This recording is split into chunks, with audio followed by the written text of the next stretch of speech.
Big ಬಾಸ್ಗೆ ಅತಿಥಿಯಾಗಿ ಬಂದಂತಹ ಸ್ಪರ್ಧಿಗಳಿಂದ ಭಾವುಕ ನುಡಿಗಳನ್ನ ಈ ಒಂದು ಪ್ರೋಮೋದಲ್ಲಿ ತೋರಿಸಿದ್ದಾರೆ. ಸೊ ಎಲ್ಲಾ ಸ್ಪರ್ಧಿಗಳು ತಮ್ಮ ಭಾವುಕ ನುಡಿಗಳನ್ನ ಈ ಒಂದು ಪ್ರೋಮೋದಲ್ಲಿ ಹೇಳಿದ್ದಾರೆ.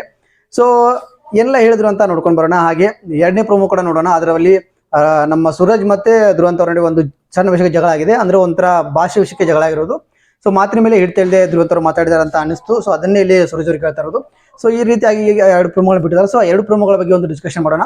ಸೊ ಇಲ್ಲಿ ಮೊದಲಾಗಿ ನಾವು ಫಸ್ಟ್ ಪ್ರೋಮೋ ಬಿಟ್ಟಿದ್ರು. ಏನಪ್ಪಾ ಅಂದ್ರೆ ಅತಿಥಿಗಳಾಗಿ ಬಂದಂತ ರಜತು ಮತ್ತೆ ತ್ರಿವಿಕ್ರಮು, ಮಂಜು, ಚೈತ್ರ, ಮೋಕ್ಷಿತಾ. ಸೊ 5 ಜನ ಏನ್ ಬಂದಿದ್ರು, ಇವ್ರ 5 ಜನಗಳ ಒಂದು ಭಾವುಕ ನುಡಿಗಳನ್ನ ಅಂದ್ರೆ ಅವರ ಬಿಗ್ ಬಾಸ್ಗೆ ಬಂದಾದ್ಮೇಲೆ ಅವರ ಜೀವನ ಯಾವ ರೀತಿ ಟರ್ನಿಂಗ್ ಆಯ್ತು, ಯಾವ ರೀತಿ ಬದಲಾಯ್ತು ಅನ್ನೋದನ್ನ ಈ ಒಂದು ಎಪಿಸೋಡ್ ನಲ್ಲಿ ತೋರಿಸಿದ್ದಾರೆ. ಸೊ ಅವರೆಲ್ಲ ಏನೆಲ್ಲ ಹೇಳಿದ್ರು ಎಲ್ಲವನ್ನ ಈ ಒಂದು ಪ್ರೋಮೋದಲ್ಲಿ ತೋರಿಸ ಅಂತ ಹೇಳ್ಬೋದು. ಸೊ ಇಲ್ಲಿ ಮಂಜು ಅವರು ಅವರ ಒಂದು ಅನುಭವನ ಹೇಳ್ಕೊಂಡಿದ್ದಾರೆ. ತ್ರಿವಿಕ್ರಮ್ ಅವರ ಒಂದು ಅನುಭವ ಹೇಳಿದ್ದಾರೆ. ಮೋಕ್ಷಿತಾ ಅವರ ಒಂದು ಅನುಭವ ಹೇಳ್ಕೊಂಡ್ರು. ಹಾಗೆ ರಜತ್ ಅವರ ಬಗ್ಗೆ ಹೇಳ್ಕೊಂಡ್ರು. ಅಂದ್ರೆ ಅವರ ಒಂದು ಅನುಭವ ಹೇಳ್ಕೊಂಡ್ರು, ಹೊರಗೆ ಹೋದ್ಮೇಲೆ ಏನೆಲ್ಲ ಆಯ್ತು ಅನ್ನೋದು. ಮತ್ತೆ ಚೈತ್ರ ಅವರು ಆ ಬಿಗ್ ಬಾಸ್ಗೆ ಹೋಗಿ ಬಂದಾದ್ಮೇಲೆ ಏನೆಲ್ಲ ಚೇಂಜಸ್ ಆಯ್ತು ಅನ್ನೋದನ್ನ ಕೂಡ ಇಲ್ಲಿ ಹೇಳ್ಕೊಂಡಿದ್ದಾರೆ. ಸೊ ಈ ಒಂದು ಪ್ರೋಮೋಗಳು ಇವತ್ತಿನ ಒಂದು ಪ್ರೋಮೋದಲ್ಲಿ ಇದೆಲ್ಲ ತೋರಿಸಿದ್ದಾರೆ. ಸೊ ಅದ್ರ ಬಗ್ಗೆ ಮಾತಾಡೋಣ. ಅದಕ್ಕಿಂತ ಮುಂಚೆ ಎಲ್ಲರಿಗೂ ನಮಸ್ಕಾರ. ನೀವು ನೋಡ್ತಾ ಇದ್ದೀರಾ ಲಕ್ಕಿ ರಾಮ್ ಯೂಟ್ಯೂಬ್ ಚಾನಲ್. ನಾನು ರಾಮ್.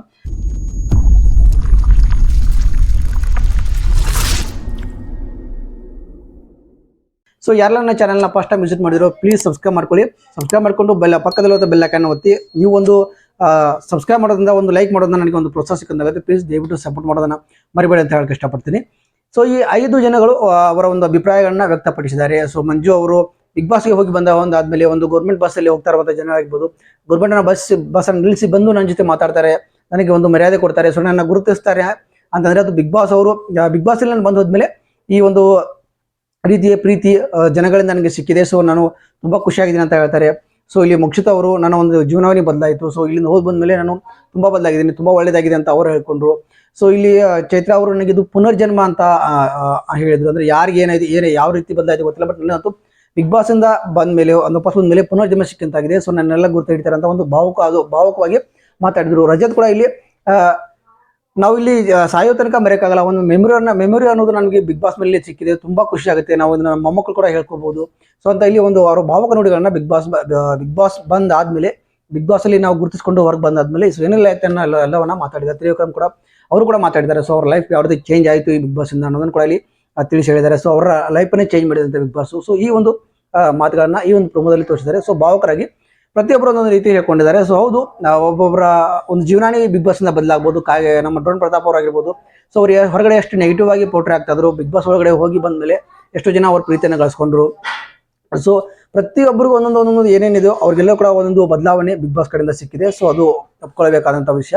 ಸೊ ಎಲ್ಲವೂ ಪ್ರತಿಯೊಬ್ಬರು ಒಂದು ಭಾವುಕರಾಗಿ ಹೇಳ್ಕೊಂಡ್ರು. ಆದ್ರೆ ಇವರು ಈ ರೀತಿ ಭಾವುಕರಾಗಿ ಮಾತಾಡಿದವರು, ಅತಿಥಿಯಾಗಿ ಬಂದವರು, ಅತಿಥಿಯಾಗಿ ಮನೆಯಲ್ಲಿ ಇದ್ರ ಅಂತ ನೋಡೋದಾದ್ರೆ ಅತಿಥಿಯಾಗಿ ಇರಲೇ ಇಲ್ಲ. ಸೊ ಬಿಗ್ ಬಾಸ್ ನಿಮ್ಗೆ ಇಷ್ಟೆಲ್ಲ ಕೊಟ್ಟಿದೆ ಅಂದ್ಮೇಲೆ ನೀವು ಬಿಗ್ ಬಾಸ್ಗೆ ಏನಾದ್ರು ಕೊಡ್ಬೇಕಾಗಿತ್ತಲ್ವಾ. ಸೊ ನಿಮ್ಮನ್ನ ನೀವು ಇಲ್ಲಿ ಅಧಿಪತಿಗಳಾಗಿ ಮಾಡಿಕೊಂಡು ನಿಮ್ಮ ಹೆಸರನ್ನ ನೀವೇ ಇಲ್ಲಿ 5 ದಿನಗಳವರೆಗೆ ಬಂದಿದ್ರಿ ಗೆಸ್ಟ್ ಆಗಿ.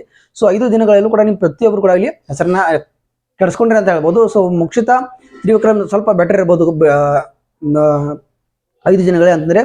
ರಜತ್, ಮಂಜು, ಚೈತ್ರ ಇವರನ್ನ ಹೊರತುಪಡಿಸಿ ಮೋಕ್ಷಿತಾ, ತ್ರಿವಿಕ್ರಮ್ ಅಷ್ಟೊಂದೇನು ಕಾಟ ಕೊಡಲಿಲ್ಲ. ಓಕೆ, ಗೆಸ್ಟ್ ತಾನೇ ಇದ್ರು ಅಂತ ಅನಿಸ್ತು. ಬಟ್ ಈ 3 ಜನಗಳೇನಂದ್ರೆ ತುಂಬಾ ವೈಯಕ್ತಿಕವಾಗಿ ಟಾರ್ಗೆಟ್ ಮಾಡಿ ಏನ್ ಮಾಡ್ಬೇಕು ಏನ್ ಮಾಡ್ಬಾರ್ದು ಎಲ್ಲವನ್ನೂ ಕೂಡ ಮಾಡಿದ್ರು. ಗಿಲ್ಲಿಗೆ ಸೇವ್ ಮಾಡೋದಾಗಿರ್ಬೋದು, ಸೊ ಇಲ್ಲಿ ಅಲ್ಲಿ ಒಂದು ಚಹಾ ಚೆಲ್ಲೋದಾಗಿರ್ಬೋದು, ಅಥವಾ ನೀರು ಚೆಲ್ಲೋದಾಗಿರ್ಬೋದು, ಕ್ಲೀನ್ ಮಾಡೋದಾಗಿರ್ಬೋದು, ಒಂದು ರೂಲ್ಸ್ ಅನ್ನ ಮಾಡೋದಾಗಿರ್ಬೋದು. ಸೊ ಇದೆಲ್ಲ ಅವರಿಗೆ ಒಂದು ಹಕ್ಕೆ ಇಲ್ಲ ಅಂತ ಹೇಳ್ತೀನಿ ನಾನು. ಸೊ ಅದನ್ನೆಲ್ಲ ಮಾಡ್ಕೊಂಡ್ಬಿಟ್ಟು ಸುಮ್ಮನೆ ಇಲ್ಲ ಗಲಾಟೆ ಮಾಡ್ಕೊಂಡು ಹೆಸರನ್ನ ಖರಾಬ್ ಮಾಡ್ಕೊಂಡು ಇನ್ಸ್ಟಾಗ್ರಾಮ್ದಲ್ಲಿ ಅವರ ಕಮೆಂಟ್ ಆಫ್ ಮಾಡ್ಕೋವರೆಗೂ ಹೋಗಿದೆ. ಸೊ ಹೊರಗೆ ಬಂದಾದ್ಮೇಲೆ ಅವರೆಲ್ಲ ನೋಡ್ಕೊಂಡು ಏನಂತಾರೋ ಕ್ಷಮೆ ಕೇಳ್ಬೋದು ಅಂತ ನನಗೆ ಅನ್ಸುತ್ತೆ. ಸೊ ನೋಡೋಣ, ಇದೆಲ್ಲ ಆಗಿತ್ತು. ಸೊ ಈ ಒಂದು ಫಸ್ಟ್ ಪ್ರೋಮೋ ಇದಾಗಿತ್ತು. ಇನ್ನು ಎರಡನೇ ಪ್ರೋಮೋದಲ್ಲಿ ನೋಡೋದಾದ್ರೆ ಸೂರಜ್ ಮತ್ತೆ ಧ್ರುವಂತ ಅವ್ರ ನಡುವೆ ಒಂದು ಜಗಳ ಆಗಿದೆ. ಸೊ ಏನಪ್ಪಾ ಅಂತಂದ್ರೆ ಟೀ ಕೊಬ್ಬು ಅಂದ್ರೆ ಏನು ಅಂತ ಅಲ್ಲಿ ಕೇಳಿದ್ದಾರೆ. ಸೊ ಏನೋ ಮಾತಿನ ಬದಲಿ ಧ್ರುವಂತ ಅವ್ರು ಏನೋ ಒಂದು ಹೇಳಿದಾರೆ ಅಂತ ಅನ್ಸುತ್ತೆ. ಸೊ ಅವರು ಮಾತಾಡೋದೇ ಆ ರೀತಿ, ಯಾಕೆ ಗೊತ್ತಿಲ್ಲ. ಒಬ್ಬ ವ್ಯಕ್ತಿನ ತುಂಬಾ ಒಂಥರ ಅನಿಕಿಸಿ ಮಾತಾಡಿಸ್ತಾರೆ, ಅವರು ಕೂಡ ಮಾತಾಡ್ತಾರೆ. ಸೊ ಸಡನ್ ಆಗಿ ಅವ್ರ ಮೇಲೆ ರೈಸ್ ಆಗೋದು, ಒಂಥರ ಬೇರೆ ತರನೇ ಒಂದು ಬಿಹೇವಿಯರ್ ಮಾಡೋದು, ಒಂಥರ ಅವ್ರ ನಡವಳಿಕೆ ಒಂಥರ ವಿಚಿತ್ರ ಅಂತ ಅನ್ಸ್ಬಿಡುತ್ತೆ ಧ್ರುವಂತ ಅವ್ರದ್ದು. ಸೊ ಇಲ್ಲಿ ಸೂರಜ್ ಅವರು ಅದನ್ನ ಕೇಳಕ್ ಹೋಗ್ತಾರೆ. ಸೊ ಅಲ್ಲಿ ಅವರ ಮಾತು ಹತ್ತಿ ಇದಾಗಿದೆ. ಅದಾದ್ಮೇಲೆ ಕ್ಯಾಪ್ಟನ್ ಆಗಿರುವಂತ ಧನುಷ್ ಅವರು, ನಿಜ ಹೇಳ್ಬೇಕಂದ್ರೆ ಈ ವಾರ ಕ್ಯಾಪ್ಟನ್ ಆಗಿರೋ ಧನುಷ್ ಅವರು ಯಾರು ಕೂಡ ಅದು ಇಷ್ಟನೇ ಇಲ್ಲ ಅಂತ ಹೇಳ್ಬೋದು.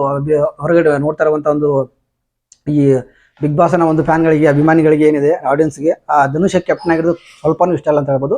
ಸೊ ಇಲ್ಲಿ ಫೇವರಿಸಮ್ ಆಯ್ತು ಅಂತ ನನಗೂ ಕೂಡ ಅನಿಸ್ತು. ಯಾಕಂತಂದ್ರೆ ಧನುಷ್ನ ನಮ್ಮ ಕ್ಯಾಪ್ಟನ್ ಆಗಿರುವಂಥ ಅಭಿ ಅವರೇ ಕ್ಯಾಪ್ಟನ್ಸಿ ಒಂದು ಟಾಸ್ಕ್ ಅಲ್ಲಿ ರೇಸಲ್ಲಿ ಕುಂಡಿಸಿದ್ರು ಅಂತ ಅನ್ಸುತ್ತೆ. ಸೊ ಯಾಕಂದ್ರೆ ಅಷ್ಟೊಂದು ಪಾಯಿಂಟ್ಗಳನ್ನ ಅವ್ರು ಕೊಟ್ಟರು. ಸೊ ಇಲ್ಲಿ ನಾವು ನೋಡ್ಬೇಕಾದ್ರೆ ರಘು ಮತ್ತೆ ಸೂರಜ್ ತುಂಬಾ ಚೆನ್ನಾಗಿ ಕೆಲಸ ಮಾಡಿದ್ರು. ಬಟ್ ಅವ್ರಿಗೆ ಕಂಪೇರ್ ಮಾಡಿದ್ರೆ ಧನುವ್ರಿಗೆ ಜಾಸ್ತಿ ಪಾಯಿಂಟ್ಸ್ ಅನ್ನ ಕೊಟ್ಟರು. ಸೊ ಏನ್ ಕ್ಯಾಪ್ಟನ್ಸಿ ಮಾಡೋದು ಅಂತ ಗೊತ್ತಲ್ಲ. ಈ ವಾರದ ಕಳಪೆ 100% ಅಭಿಗೆ ಸಿಗಬೇಕು ಅಂತ ನಾನು ಅಂತೀನಿ. ಸೊ ಮ್ಯಾನೇಜರ್ ಅಂದಮೇಲೆ ಏನು ಅವ್ರ ಕಡೆ ಏನಿರ್ತೋ ಒಂದು ಪವರು ಅದನ್ನ ಸರಿಯಾಗಿ ಯೂಸ್ ಮಾಡ್ಕೊಳ್ಳಲ್ಲ ಅಂತ ನಾನು ಹೇಳಕ್ಕೆ ಇಷ್ಟಪಡ್ತೀನಿ. ಯಾರಪ್ಪ ಅವರ ಒಂದು ಕ್ಯಾಪ್ಟನ್ಸಿ ರೂಮನ್ನ ಅತಿಥಿಗಳಿಗೆ ಬಿಟ್ಕೊಡ್ತಾರೆ ಹೇಳಿ. ಸೊ ಎಲ್ಲಿ ಕ್ಯಾಪ್ಟನ್ಸಿ ಏನು ತಲೆ ಓಡಿಸ್ತಾ ಇದ್ರು ಅಂತ ನನಗಂತೂ ಗೊತ್ತಾಗಲಿಲ್ಲ. ಸೊ ಇಲ್ಲಿ ಜಗಳ ಆದ್ಮೇಲೆ ಈಗ ಕ್ಯಾಪ್ಟನ್ ಆಗಿ ನಮ್ಮ ಧನುಷ್ ಅವರು ಬಂದಿದ್ದಾರೆ. ಸೊ ಇಲ್ಲಿ ಧನುಷ್ ಅವರು ಎಂಟ್ರಿ ಆಗಿಬಿಟ್ಟು ಧನುಷ್ ಅವರು ತುಂಬಾ ಅಹಂಕಾರದಿಂದ ಮಾತಾಡ್ತಾರೆ. ದುರಹಂಕಾರ ಜಾಸ್ತಿ ಆಗಿದೆ ಅಂತ ಹೇಳ್ಬೋದು ಧನುಷ್ ಅವ್ರಿಗೆ. ಯಾಕಂತಂದ್ರೆ ನಿನ್ನೆ ಒಂದು ಕಾನ್ಸೆಪ್ಟ್ ಇತ್ತು, ಒಂದು ಟಾಸ್ಕ್ ಅಂತ ಇತ್ತು. ಸೊ ಅಲ್ಲಿ ಅತಿಥಿಗಳು ಗಿಲ್ಲಿಗೆ ಸಿರಿ ಉಡಿಸೋ ಅದು ಮಾಡಬಾರ್ದು, ತುಂಬಾ ಅತಿರೇಕ ಮಾಡಿಬಿಟ್ರು. ಅದು ಹೋಗ್ಲಿ, ನಮ್ಮ ಸ್ಪಂದನ ಹುಡುಗನ ವಿಷಯ ಹಾಕಿದ್ರೆ, ನಮ್ಮ ಗಿಲ್ಲಿ ಅವರು ಹುಡುಗಿ ವಿಷಯ ಹಾಕಿದ್ರು. ಸೊ ಇಲ್ಲಿ ಧನುಷ್ ಅವ್ರು ಏನ್ ಮಾತಾಡ್ತಾರ ಅಂತಂದ್ರೆ ಇವ್ನು ಹುಡುಗಿ ತರ ನಾ ಕಾಣ್ತಾವನೆ. ಸೊ ಇವನನ್ನ ಯಾರು ಮಾಡೋಲ್ಲ ಅಂತ ಅಂತಾರೆ. ಸೊ ಇವನ ಸೊಂಟನ ಹೊಡೆದ್ರೆ 3 ದಿನ ಉಣ್ಣಕ್ಕಾಗಲ್ಲ, ಹಂಗೆ. ಸೊ ಅವನು ಗಂಡಸು ಗುರು, ಅವನು ಹುಡುಗ. ಸೊ ಅವನು ಸಿರಿಯುಟೆ ಚೆನ್ನಾಗಿ ಕಾಣಲ್ಲ ಅಲ್ವಾ. ಸೊ ನೀನು ಅರ್ಥ ಮಾಡ್ಕೋ ಯಾಕೆ ಈ ರೀತಿ ಸುಮ್ಮನೆ ಅದೇ ಬಾಯಿಗೆ ಬರುತ್ತೆ, ಏನ್ ಹೇಳಕ್ಕಾಗಲ್ಲ. ಎಷ್ಟು ಚೆನ್ನಾಗಿ ನಿಮ್ಮ ಒಂದು ವ್ಯಕ್ತಿತ್ವನ ಇಟ್ಕೊಂಡಿದ್ರಿ ಬಿಗ್ ಬಾಸ್ ಅಲ್ಲಿ, ಈ ಬರ್ತಾ ಅದನ್ನ ನೀವು ಕಳ್ಕೊತಾ ಇದ್ರಿ ಅಂತ ಹೇಳಕ್ ಇಷ್ಟಪಡ್ತೀನಿ. ಸೊ ಇದೆಲ್ಲ ಆಯ್ತು, ಬಿಗ್ ಬಾಸ್ ಒಳಗಡೆ ಬಂದ್ರು. ಅದಂದ್ರೆ ಅವ ಪಾಯಿಂಟ್ ಒಳಗಡೆ ಜಗಳದಲ್ಲಿ ಬಂದು ಮತ್ತೆ ಸೂರಜ್, ಧ್ರುವಂತ್ ಮತ್ತೆ ಇಲ್ಲಿ ಸ್ಪಂದನ ಕೂಡ ಆದ್ರೆ ಜಗಳದಲ್ಲಿ ಎಂಟ್ರಿ ಆಗಿದ್ದಾರೆ. ಸೊ ಇಲ್ಲಿ ಧನುಷ್ ಅವರು ಕೂಡ ಬಂದಿದ್ದಾರೆ. ಸೊ ಇಲ್ಲಿ ಮಾತಿಗೆ ತುಂಬಾ ಆಯ್ತಿದೆ. ಧ್ರುವಂತ್ಗೆ ಮತ್ತೆ ಇಲ್ಲಿ ಧನುಷ್ ಅವ್ರ ನಡುವೆ ಕೂಡ ಇಲ್ಲಿ ತುಂಬಾ ಫೈಟ್ ಆಗಿದೆ. ಇವತ್ತಿನ ಒಂದು ಎಪಿಸೋಡ್ ನೋಡ್ಬೋದು, ಏನೆಲ್ಲ ಆಗ್ಬೋದು, ಏನೆಲ್ಲ ಆಗುತ್ತೆ ಅಂತ. ಸೊ ನಿಮಗೆ ಯಾವ ರೀತಿ ಅನಿಸುತ್ತೆ ಅಂತ ಕಮೆಂಟ್ ಮುಖಾಂತರ ತಿಳಿಸಿದಾಗ ಇಷ್ಟಪಡ್ತೀನಿ. 2 ಪ್ರಮುಖಗಳ ಬಗ್ಗೆ ನನ್ನ ಅನಿಸಿಕೆ ಹೇಳಿದ್ದೀನಿ. ಹಾಗೆ ಇಲ್ಲಿ ಬಿ ಅವರ ಒಂದು ಕ್ಯಾಪ್ಟನ್ಸಿ ಯಾವ ರೀತಿ ಅನಿಸ್ತು, ಧನುಷ್ ಅವರು ಕ್ಯಾಪ್ಟನ್ ಆಗಿದ್ದು ಅಷ್ಟು ಖುಷಿ ಆಯಿತು, ಎಷ್ಟು ನಿಮಗೆ ಇಷ್ಟ ಆಗಲಿಲ್ಲ. ಸೊ ಧನುಷ್ ಅವ್ರು ಮಾಡಿದ್ರು ಸರ್ ತಪ್ಪಂತ ಕಮೆಂಟ್ ಮುಖಾಂತರ ತಿಳಿಸಿ ಅಂತ ಹೇಳ್ತಾ ಈ ವಿಡಿಯೋ ಮುಗಿಸ್ತಾ ಇದ್ದೀನಿ. ಸಿಗ್ತೀನಿ ಮತ್ತೊಂದು ವಿಡಿಯೋದಲ್ಲಿ. 2 ತಿಂಗಳಿಗೂ ನಮಸ್ಕಾರ.